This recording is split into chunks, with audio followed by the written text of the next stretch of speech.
Hello everyone, स्वागत है आप सभी का आप ही के यूट्यूब चैनल जमाल उम्मत जी के IQ पर। आज हम करंट अफेयर्स का छोटा सा वीडियो लेकर आए हैं। उम्मीद है आप सभी को पसंद आएगा और आने वाले सभी प्रकार के एग्ज़ाम में आप लोगों के लिए लाभदायक होगा। चलिए, तो ये रहा स्क्रीन पे हमारा पहला सवाल। हाल ही में किस राज्य की विधानसभा में समान नागरिक संहिता के खिलाफ प्रस्ताव पारित किया गया है? आपका ऑप्शन है ए केरल, बी हिमाचल प्रदेश, सी पश्चिम बंगाल, डी बिहार।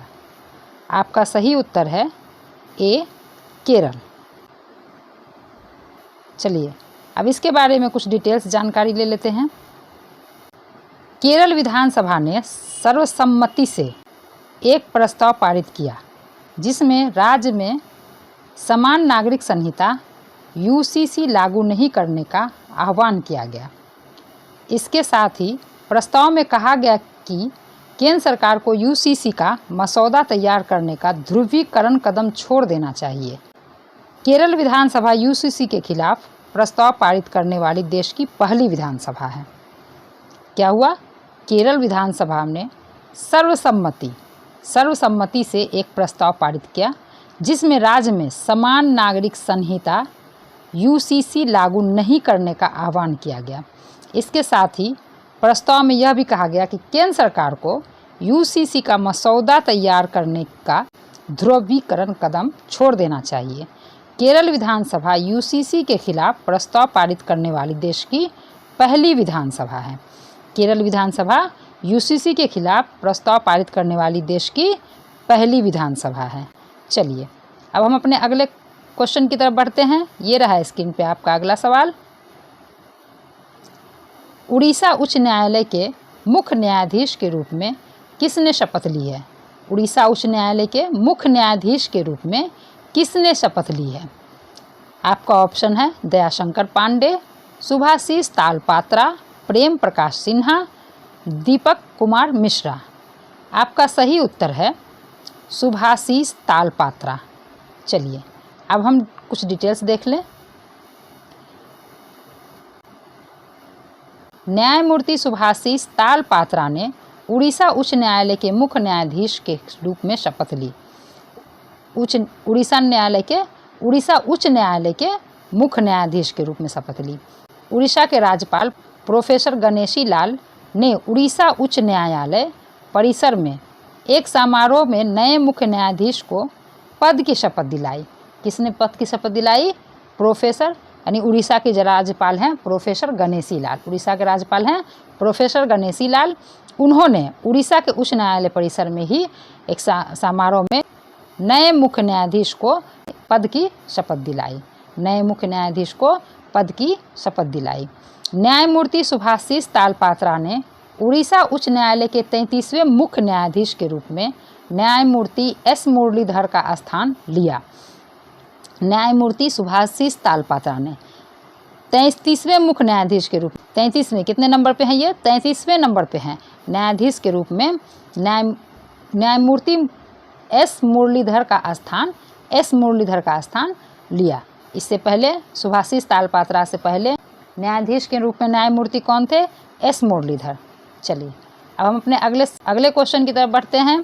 ये रहा स्क्रीन पे आपका अगला सवाल। चलिए, T20 अंतर्राष्ट्रीय क्रिकेट में 100 छक्के पूरे करने वाले संयुक्त रूप से दूसरे सबसे तेज बल्लेबाज कौन बन गए? T20 अंतर्राष्ट्रीय क्रिकेट में संयुक्त रूप से 100 छक्के पूरे करने वाले बल्लेबाज कौन बन गए? आपका ऑप्शन है Virat Kohli, David Warner, Cameron Green या सूर्य कुमार यादव। आपका सही उत्तर है डी सूर्य कुमार यादव। चलिए, अब इसके बारे में भी हम कुछ महत्वपूर्ण जानकारी ले लें। भारतीय बल्लेबाज सूर्य कुमार यादव ने T20 अंतर्राष्ट्रीय में अपने 100 छक्के पूरे कर लिए हैं। T20 अंतर्राष्ट्रीय में अपने 100 छक्के पूरे कर लिए हैं। वह सबसे कम पारियों में 100 T20 अंतर्राष्ट्रीय छक्के लगाने वाले खिलाड़ियों की सूची में संयुक्त रूप से दूसरे स्थान पर आ गए हैं। सूर्यकुमार और क्रिस गेल ने 100 T20 अंतर्राष्ट्रीय छक्के लगाने के लिए 49 पारियां खेली हैं। कितनी पारियां खेली हैं? 49 पारियां खेली हैं। इस लिस्ट में एविन लुइस 48 टॉप पर हैं। चलिए अब हम अपने अगले सवाल की तरफ बढ़ते हैं। ये रहा स्क्रीन पे आपका चौथा सवाल। भारतीय सेना प्रमुख जनरल मनोज पांडे ने हाल ही में किस देश का दौरा किया है? आपका ऑप्शन है USA, UK, जापान, ऑस्ट्रेलिया। आपका सही उत्तर है B, UK। चलिए अब इसके बारे में भी हम डिटेल्स देख लें। सेना प्रमुख जनरल मनोज पांडे 5 दिवसीय दौरे पर ब्रिटेन रवाना हो गए हैं। 5 दिवसीय दौरे पर ब्रिटेन रवाना हो गए हैं। एक प्रतिष्ठित सैन्य कार्यक्रम में भाग लेने के अलावा वह द्विपक्षीय रणनीतिक मुद्दों पर शीर्ष ब्रिटिश रक्षा अधिकारियों के साथ बातचीत भी करेंगे। जनरल पांडे प्रतिष्ठित रॉयल मिलिट्री अकादमी सैंडहर्स्ट में कमीशनिंग कोर्स की 201वीं सॉवरेन परेड की भी समीक्षा करेंगे। 201वीं सॉवरेन परेड की भी समीक्षा करेंगे। चलिए अब हम अपने अगले सवाल की तरफ बढ़ते हैं। ये रहा स्क्रीन पे आपका 5वां सवाल। ब्रिक्स स्टार्टअप फोरम किस देश द्वारा लॉन्च किया जाएगा? ब्रिक्स स्टार्टअप फोरम, ठीक है, किस देश द्वारा लॉन्च किया जाएगा? आपका ऑप्शन है दक्षिण अफ्रीका, चीन, भारत, ब्राज़ील। आपका सही उत्तर है सी, भारत। भारत के द्वारा startup forum, BRICS startup forum launch किया जाएगा। चलिए अब इसके बारे में भी हम कुछ डिटेल्स देख लें।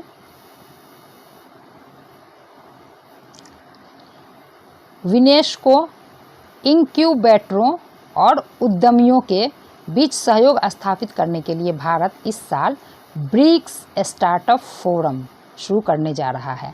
क्या? BRICS startup forum. वजह क्या है? निवेशकों, इनक्यूबेटरों और उद्यमियों के बीच सहयोग स्थापित करने के लिए, ठीक है।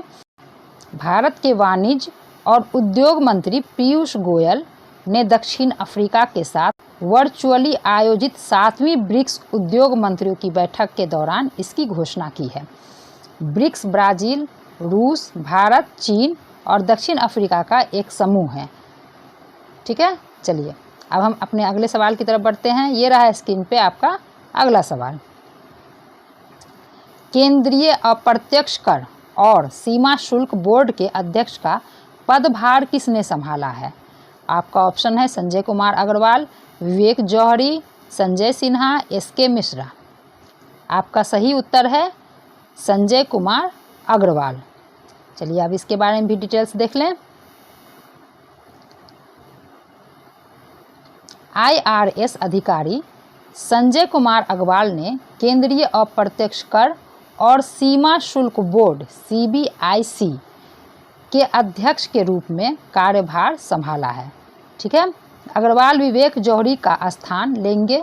अग्रवाल जो हैं, ये संजय कुमार अग्रवाल, वो विवेक जौहरी का स्थान लेंगे, जो 31 मई को CBIC प्रमुख के रूप में सेवानिवृत्त हुए हैं। विवेक जौहरी जो हैं, उनका सेवानिवृत्ति का समय क्या है? 31 मई, ठीक है। उसके बाद ही ये संजय कुमार अग्रवाल उनका स्थान लेंगे। CBIC वित्त मंत्रालय के तहत एक वैधानिक निकाय है। CBIC क्या है? वित्त मंत्रालय के तहत एक वैधानिक निकाय है। चलिए अब हम अपने अगले और अंतिम सवाल की तरफ बढ़ते हैं। ये रहा स्क्रीन पे आपका अगला सवाल। देश के शहीद वीर जवानों के सम्मान में कौन सा राष्ट्रव्यापी अभियान शुरू किया गया है? देश के शहीद वीर जवानों के सम्मान में कौन सा राष्ट्रव्यापी अभियान शुरू किया गया है? ऑप्शन है आपका देश के वीर जवान, मेरी माटी मेरा देश, देश के वीर सपूत, मेरा भारत महान। आपका सही उत्तर है मेरी माटी मेरा देश। चलिए अब इसके बारे में भी हम थोड़ा डिटेल्स जानकारी ले लें। ये रहा स्क्रीन पे आपका डिटेल्स। देश के शहीद वीर जवानों को श्रद्धांजलि देने के लिए देशव्यापी मेरी माटी मेरा देश अभियान शुरू किया गया है। कौन सा अभियान? मेरी माटी मेरा देश। मेरी माटी मेरा देश देशव्यापी अभियान है। किनके लिए शुरू किया गया? देश के शहीद वीर जवानों की श्रद्धांजलि देने के लिए, ठीक है। यह अभियान इस महीने की 30 तारीख तक जारी रहेगा। इसमें राष्ट्रीय, राज्य, ब्लॉक और ग्राम स्तर के साथ साथ स्थानीय शहरी निकायों के कार्यक्रम भी शामिल होंगे। पीएम मोदी ने हाल ही में ऑल इंडिया रेडियो पर प्रसारित मन की बात कार्यक्रम के दौरान इस अभियान की घोषणा की है। ये था हमारा आखिरी सवाल। इसी के साथ हमारा वीडियो समाप्त होता है। यहीं पे उम्मीद है आप लोगों को हमारा सेशन अच्छा लगा होगा। अगर आप लोगों को हमारा सेशन अच्छा लगा तो इसे लाइक करें, सब्सक्राइब करें और जितना ज़्यादा हो सके शेयर करें। चलिए बाय।